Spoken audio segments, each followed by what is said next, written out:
Seasoned HR and outsourcing expert with over 20 years of experience, currently leading ICS Outsourcing as the Group Managing Director CEO. He holds an MBA from Business School Netherlands and PhD in Business Administration from Prowess University, Delaware, USA.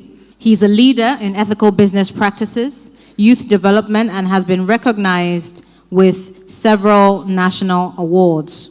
He's happily married to Mrs. Terry Akindeju, and they are blessed with wonderful children. Ladies and gentlemen, once again, please stand on your feet and give a round of applause to Dr. Peter Akindeju. Thank you. Thank you very much. So I'm speaking on the entrepreneur and the enterprise, innovation from within. What do you expect from this session? Entrepreneurship versus entrepreneurship, the entrepreneurial mindset, building the entrepreneurial culture, and how do you spot opportunities. The future belongs to those who see the possibilities before they become obvious. Those that are going to take advantage of the future are those that can imagine the future before every other person sees them. The landscape of work is changing, perhaps permanently. The professional landscape is undergoing significant shifts. Today's workforce thrives on adaptability, on how flexible you can be, how flexible you are. There are lateral moves everywhere, skill-based. It's not just about what you know anymore. It's about what skills do you have. Transitions are happening. They are becoming increasingly common. The gig economy, freelancing, and remote work are increasingly popular. Innovation is not just about creating something entirely new. It is about a continuous process of improvement, adaptation, and problem solving. So you don't need to start an entirely new structure for you to be innovative. It's not until you start a new business that you are an innovator. Right? You can make small incremental improvements where you are. You can be a leader from anywhere. Becoming a CEO today is about the cheapest thing you can do. You can set up shop anywhere. You can start an Indomie business. You can start a cobbling business. You can start anything. And you'll be the MD, CEO of yourself and co. Especially if you manage more than one kind of business. So you are selling kerosene, at the same time you are doing Indomie. You become a GMD. All right? But then, it's not everybody that is called into starting something new. Ultimately, we all get there. That is and you will see in this session anyways, that is the mindset of God. But necessarily, before you get to that point, God expects that you have built certain capacity and capabilities. You have built certain skills. You have acquired certain skills that will make you succeed when you eventually get to that point in your life. So, what essentially is entrepreneurship? What is entrepreneurship? Entrepreneurship is the launch pad to the next level. It is where innovation meets enterprise and new ideas are given life within an established organization. I want you to imagine, just imagine for a second, what an entrepreneur is. Imagine for a second that you get to a virgin land and you are told that you need to build an office space. You have that opportunity, but you necessarily need to worry about, first of all, acquiring the land, doing the architectural drawings, structural drawings, mechanical, electrical, all of those. Getting building permits, isn't it? And then when you even start the building itself, you need to worry about how you acquire and procure your material, how you do all of those. You literally carry the risk. Yes, it is possible to achieve it, but it becomes a lot of burden. That is what an entrepreneur is. You are the CEO. When they say CEO, you are the chief executing officer, isn't it? So you are executing. Chief executing officer. But what that also means is that you are the executing officer of everything. You are the chief, you are the CMO, you are the chief, you are the CTO, you are everything. Because everything stops at your table, isn't it? You have to worry about everything. That is what an entrepreneur is. An entrepreneur is an individual who identifies a business opportunity and takes initiative to establish and grow a new business venture. Now compare that to an entrepreneur. The entrepreneur, you find yourself in an existing building. But this building can be better than what it is. This building has potential for more. Okay? It's obvious that it can do better. And your responsibility as an entrepreneur is to make improvements, is to identify the problems, is to identify the opportunities for growth, and to work at it. You are not carrying the risk.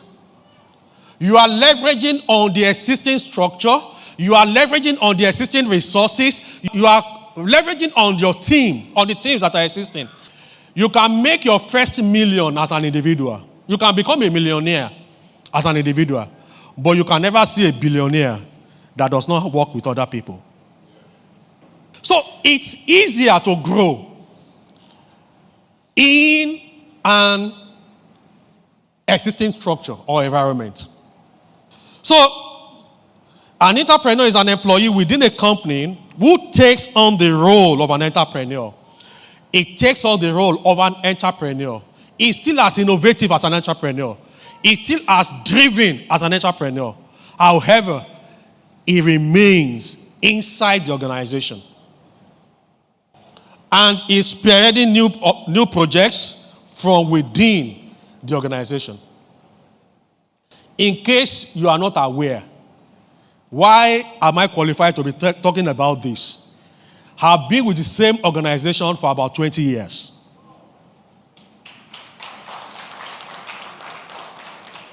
The same organization for about 20 years. And within that organization, I have gone to places.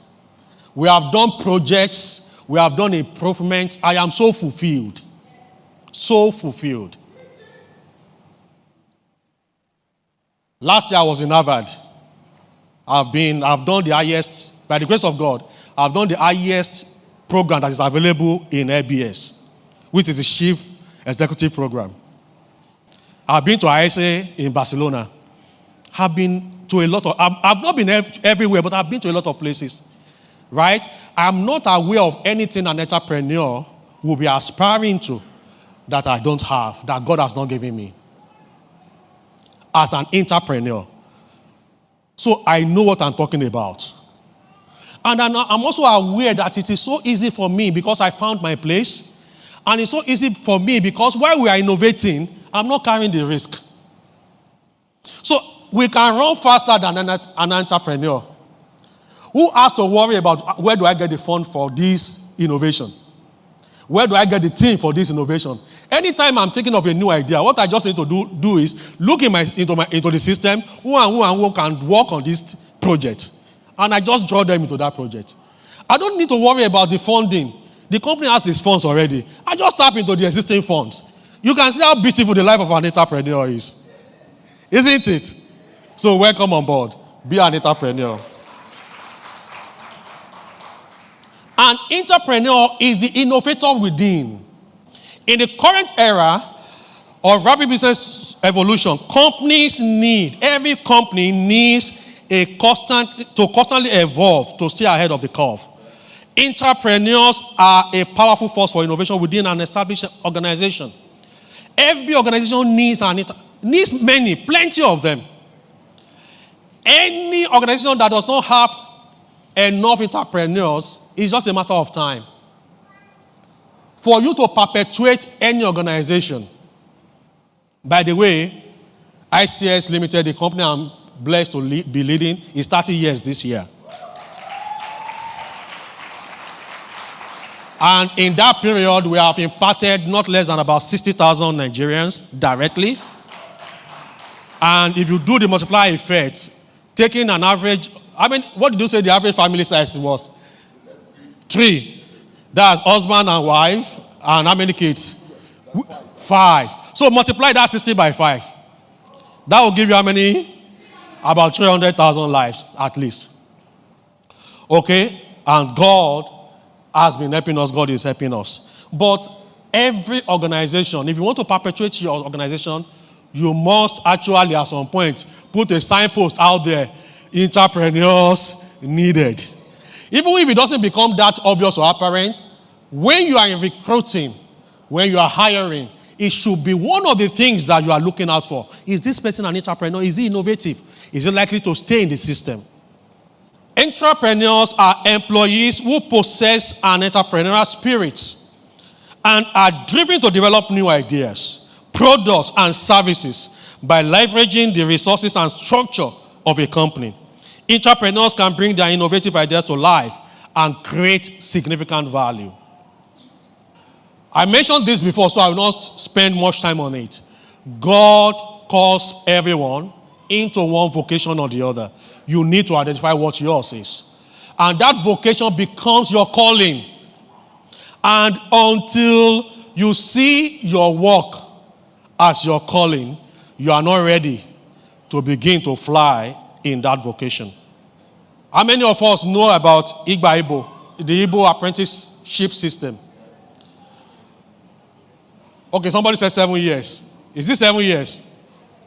If you look at it and you compare that to some instructions in the Bible, I think in Deuteronomy, you are also supposed to set any slave free after 7 years. So it is actually God's plan for everyone. It is actually God's plan for every one of us. You necessarily need to be mentored. You necessarily need to go through incubation.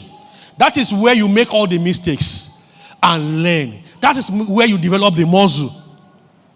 Don't be one of those that want to get an idea today and then the next moment they are already printing their call cards. Remember from the example he gave us about Obafemi Awolowo. He had the idea for the free education in 1952. Am I correct? And he didn't implement until 1955, 3 years later. There's a place for incubation, for planning. Don't get given back today, and then you want to fly the next day. It doesn't work that way. Many of us are too much in a hurry to go nowhere. You arrive at the scene and then you are summarized. It doesn't work that way. Some gentlemen approached me a few years ago, and they had this wonderful bike app, Share Ride. They wanted to get all the Okada men in Lagos to be on that app, and they had wonderful value propositions. Wonderful value propositions. But the question is, okay, what's the strategy for onboarding these bike men? No idea. If that one doesn't work, any plan to acquire your own bikes, at least to start with, they didn't have the fund. No bank was going to give them money because they don't have any track record. Okay? Wonderful idea. But when it gets to implementation, they get stuck. They get stuck. And the scenario I just painted is typical. You see it over and over again. There is something that those that have succeeded, there's something they always do. You get the capacity. It's either you have the capacity or you have to acquire other people that already have that capacity. But the best actually is that you develop capacity. And there are several examples in the Bible. Elijah, Elisha, Jesus and the disciples, Moses and Joshua, then the Igbo apprenticeship system. We have a few misconceptions about entrepreneurship. Some people think that only top management can be entrepreneurs. As a matter of fact, by the time you get to top management, it's almost too late. Okay? Where we need entrepreneurs is at the shop floor. At the shop floor. Those are the guys that know what is happening. Entrepreneurship is a Western concept. That is not true. Entrepreneurship is just for tech companies. That is not correct. Entrepreneurship requires extensive resources. That is also not correct. You can make changes everywhere. In fact, I have this philosophy that nothing is perfect. No system is perfect. And it is so decidedly so that that is what guarantees innovation. And that is what guarantees that we are not bored. Because if everything is perfect, there will not be any room for innovation, for improvement. And we all go to sleep. So there is no perfect system. So it is beyond us to keep digging and finding what are the gaps. What are the gaps? Where can we improve?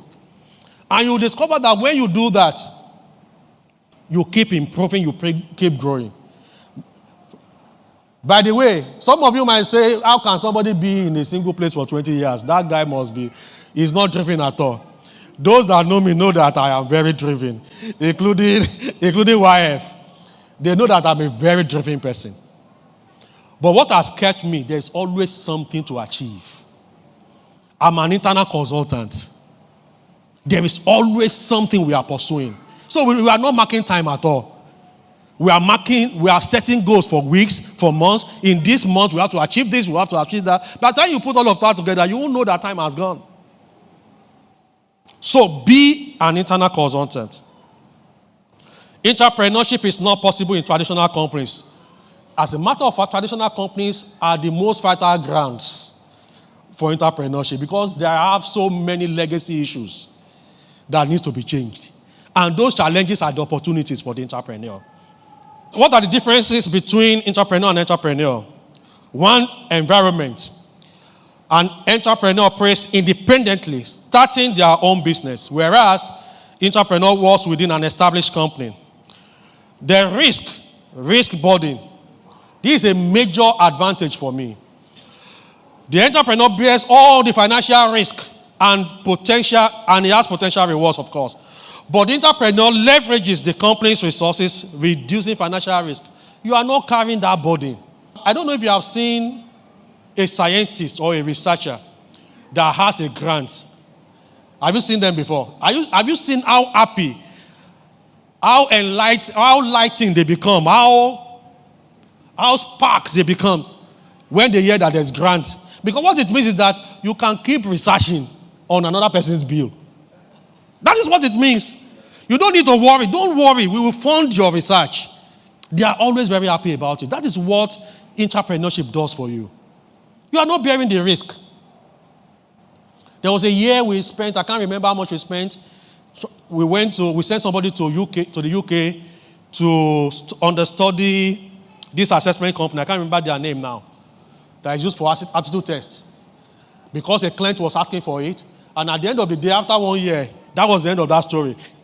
SHL. We sent somebody to SHL, funded the trip, registered for him, did psychometric testing, learned about all of those, came back, we implemented it, and then after like 1 year, that was the end of the story. If it was an entrepreneur, he would think twice before he even embark on that. And then by the time you have invested in it, and then you come back, and then they say they don't need it anymore. That can be the end of that organization if you are not careful. But as an entrepreneur, you don't need to worry. Yes, you still need to balance things. You don't need to waste resources. But I'm saying that you have a test lab where you can try out things without too much consequences. Do you understand what I'm saying? Innovation focus. Develop entirely new ventures as an entrepreneur, while an entrepreneur focuses on innovation within existing structures. Resources needs to secure his own funding and resources, whereas an entrepreneur has access to company resources and infrastructure. Rewards, potential for high financial rewards if successful. But for an entrepreneur, you receive your salary and benefits with potential for bonuses or recognition for successful ventures. Entrepreneurs are the dreamers who do. They think big, start small, and then they scale fast. Entrepreneurs and entrepreneurs are similar. They are quite similar, but what do they share together? The growth mindset. Growth mindset. You have the growth mindset. What's the growth mindset? You have a belief that nothing is static. Knowledge is not static. There's always something new to acquire. There's always something new to learn. Whereas, for a static mindset or fixed mindset, you believe that you know it all, and then you don't grow. Then they have a heart of service. A heart of service. One of my popular quotes is that service is the fare you pay on your trip to greatness in life. Service is the fare you pay on your trip to greatness in life. Then they are innovative, they are creative. Passion and commitment, they have passion, they are committed to the cause. Then they have leadership mentality, they are visionaries. Both entrepreneurs and entrepreneurs are visionaries. They have problem-solving skills. They are proactive and they take initiative. They take risk. They both take risks. And finally, they are both driven by a desire to make a difference. They are driven to make a difference. The rise of the entrepreneur, like I said, they are visionary. They identify problems and opportunities. They are proactive. They take initiative and seek solutions. They are very resourceful. Work within existing systems. They are collaborative. They learn to leverage on existing teams. And they are resilient. They are resilient. The fact that you are in an existing structure also comes with its own issues. Of course, you have structures, you have inhibitions. You must learn to navigate all of those and then still achieve something. Some examples of entrepreneurs in the Bible. Jacob was a great entrepreneur. He arrived with labor and with nothing. And then he learned shepherdhood while he was there. And he became an owner of ads. And then he became great.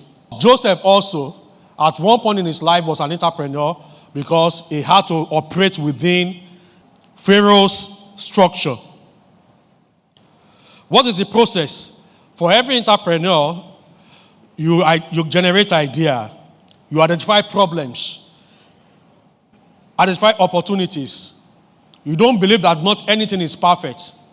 You get into an environment and you are immediately seeing what can be improved. You identify problems. You are creative in your thinking.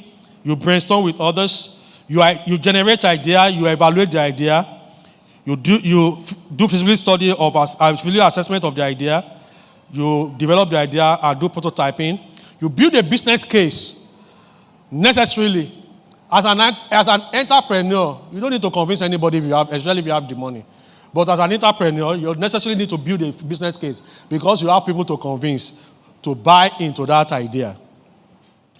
Then you secure resources, and then you launch, and then you measure. How do you become an entrepreneur? Develop your entrepreneurial mindset, identify problems and propose solutions, network and build relations within the company, research trends and industry developments. Even if you are not seeing anything that needs to be done within your team, benchmark. Look for companies either in the country or on the global stage that you can benchmark. You will always see something that needs to be improved. Then own your communication and presentation skills. Definitely, you can't be a successful entrepreneur if you cannot stand and present your ideas. You need to own your skills. What are the benefits? Heightened creativity. You see the organizations that has entrepreneurs churning out new products from time to time, enhanced services, improved processes, increased competitive advantage. When you have enough entrepreneurs, you become industry pacesetters. Improved employee engagement. They are driven, proactive, and enthusiastic team. Then cost effectiveness, leverage on existing infrastructure.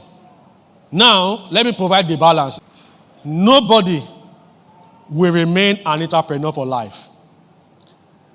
Okay? And one question that people have been asking recently, I don't know why, but I've seen it in different fora about 2 or 3 times. What is the difference between is it either or? Is it either entrepreneurship or entrepreneurship? And the answer is no. There's a middle line somewhere. And you see why I'm saying so. Okay? Nobody is meant to be an entrepreneur for life. Nobody.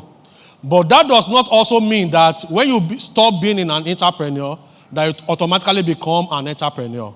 It doesn't also mean that. You can skip entrepreneurship altogether and become an investor. Okay? So, without oversimplifying things, at this level of my life, I am not just an entrepreneur. I'm also a serial investor.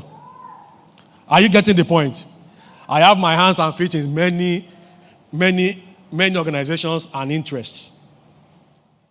You don't necessarily need to stop being an entrepreneur and then become an entrepreneur. But one thing you need to know is that entrepreneurship is a necessary step in the ladder. God expects that incubation. And then you grow to a level where you now begin to invest in other things. Or you quit employment and start your own thing.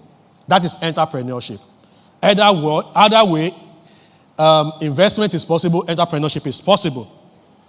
The Bible says in Proverbs 22:29, "Says thou a man who is diligent in his business, he shall stand before kings, he shall not stand before mean men.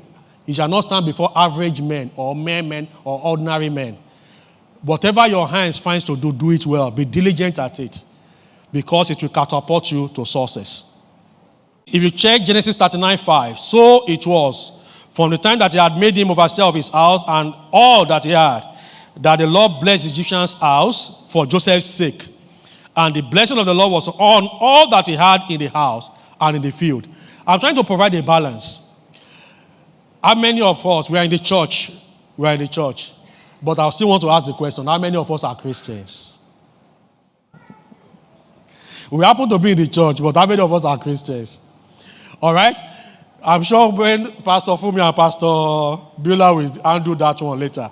However, if you are a Christian, you carry something. You carry the blessing. If you are a Christian, you carry the blessing. And you need to be conscious of the fact that you carry the blessing. Because wherever you are, this blessing goes to work. When you are working for somebody, that blessing works for that person. When you are managing your own business, that blessing also works on that business. That is what we are seeing in Genesis 35:39. The Lord blessed the house of the Egyptian because of Joseph. There is something upon the life of Joseph that was working for Potiphar. We have to be mindful of that. That is why I said I needed to provide a balance. Nobody is meant to be an entrepreneur forever. Also, in Genesis 30:27, "And Laban said unto him, I pray thee, if I have found favor in thy eyes." He was talking to his employee. "If I have found favor in your eyes, please stay, tarry. For I have learned by experience that the Lord has blessed me for your sake." So the blessing on Jacob's life was also working for Laban. And Laban was smart enough to know. So you must be aware that if you are a Christian, you have a blessing on your life. You have the blessing on your life, and that blessing goes to work on the organization you are working for. Praise the Lord. If you look at Genesis 39:21-23, a similar scenario. Even when Joseph was in the prison, God was with him. And then, in Genesis 30:30, Jacob had to say, "I have been working for you all this while. When am I going to provide for my own family too?" Please keep that somewhere in your pocket. In Yoruba Palace, they'll say, keep it in your left hand. Isn't it? Keep it in your left hand. When am I going to provide for my own house too? Interestingly, in this age and time, you don't even need to quit work anymore before you start your own thing somewhere. It's called side hustle, isn't it? So that a portion of that blessing can also be working on your own thing. There was something called conflict of business, of interest. But we don't talk about it anymore in nature these days. We don't talk about conflict of interest anymore. It's like, let me crack a simple joke. It's like an employee, maybe a team lead or supervisor or something that went to look for a job and was going for an interview. And then he told his boss that he was sick. And then he went for the interview. And guess what? When he got to the interview, his boss was on the panel. As funny as that may sound, I have a live scenario of this Jackpa thing. So I had a situation where one of my managers was going to Jackpa. She had told me about 6 weeks before then. And then we were planning, we were scheming, okay, so worst case scenario, when you leave, you're next in line, we take over that unit, and then we show up that unit with maybe employment and all of that. And then like 2 weeks to when she was to leave, the next in line came to me. And they said, there's something I need to tell you. I said, what are you telling me? Don't tell me you are leaving too. Don't tell me. He said, sir, well, it's not my fault. It's my sister abroad that sponsored that. I said, when they were applying, you were not there. When you were doing your TB test, you were not there. When you were doing your, which test do they do? When you were doing your IELTS, you were not there. Proof of all, you were not there. And I said, okay, have you discussed with your manager? He said, sir, I don't know how to talk to her. I don't know how to talk to her. I just started laughing. You know why? He's afraid of his manager, who is also committing the same crime that he was committing. You know? So, in this age and time, everybody has got to have, in this economy, everybody has got to have one side also or the other. Except maybe you are, what was the name of that Otedola's daughter? Tenny, the other one. DJ, what's her real name? What's her name? Who knows her name? Ifeoluwa. Unless maybe you are one of those two, maybe you will not need a side hustle. But even DJ Copy has an hustle. Isn't it? So please think about that. So that some of the blessing can actually work for you on your own thing. We are rounding up. You need entrepreneurs to keep the business focused, creative, and growing. You need entrepreneurs. Well, my story, I think I've said my story along the way, right? Started as an HR manager for a region, Port Harcourt those days, and grew through the system. We were doing internal consulting and solving problems, bringing innovation. That company used to be an HR organization before. Now we have about 16 thereabouts services. Now we have subsidiaries. ICS Outsourcing owns some stake in LifeWorth HMO. They have some stake in Biopower Diagnostics. We have an IT software company. We have a background check company. You know, so the list continues.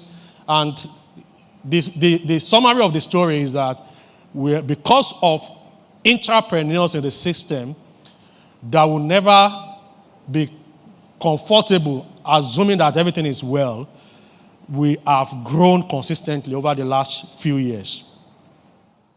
Okay? The best way, again, to predict the future is to create it. Peter Drucker. The best way to predict the future is to create it.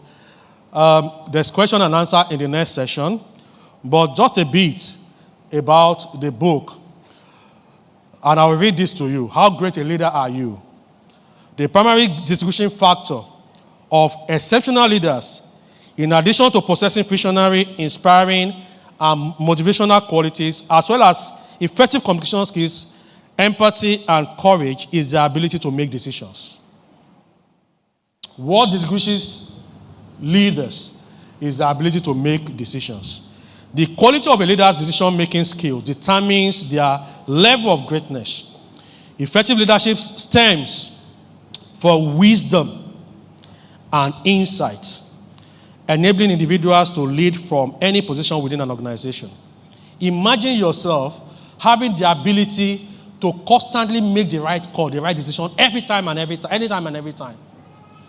Just imagine that.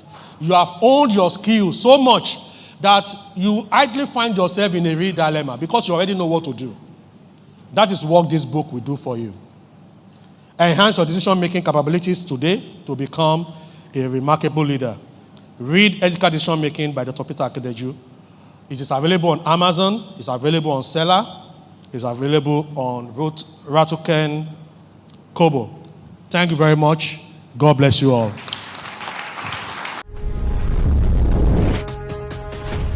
Through Christ, my sins are forgiven. Through Christ, I am pure. Through Christ, I am righteous because Christ has become the atonement for my sins. So I declare, I am the capstone. And so I declare, I believe in covenant.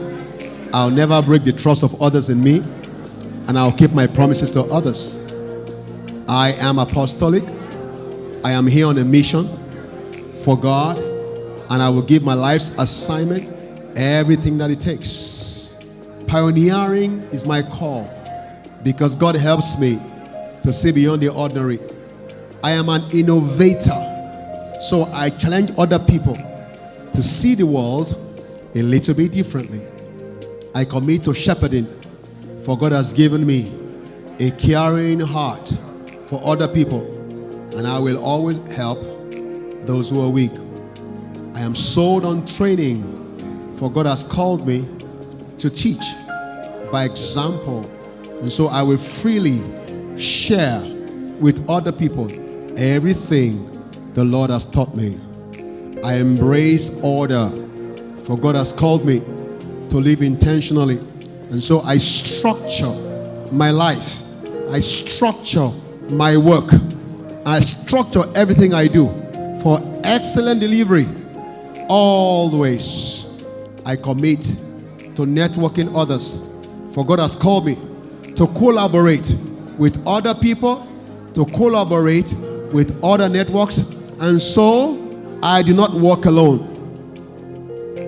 I believe in equalizing, for God has called me never to look down on other people, and that's why I treat other people that have been made in the image and the likeness of God as equals, because I am the capstone. I am the stone that the builders have rejected, and I become the headstone. This is the Lord's doing. It's marvelous in my eyes. Come on, put your hands together and celebrate who you are. That's who you are. Hallelujah.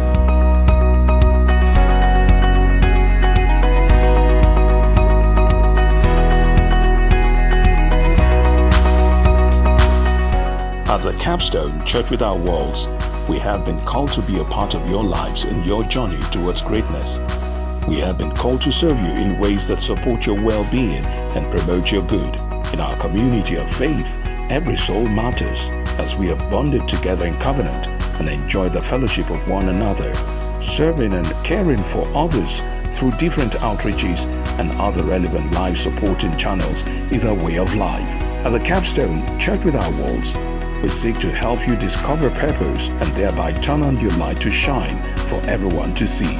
We are the celebration company. We are never tired of celebrating your every win. Why should we not?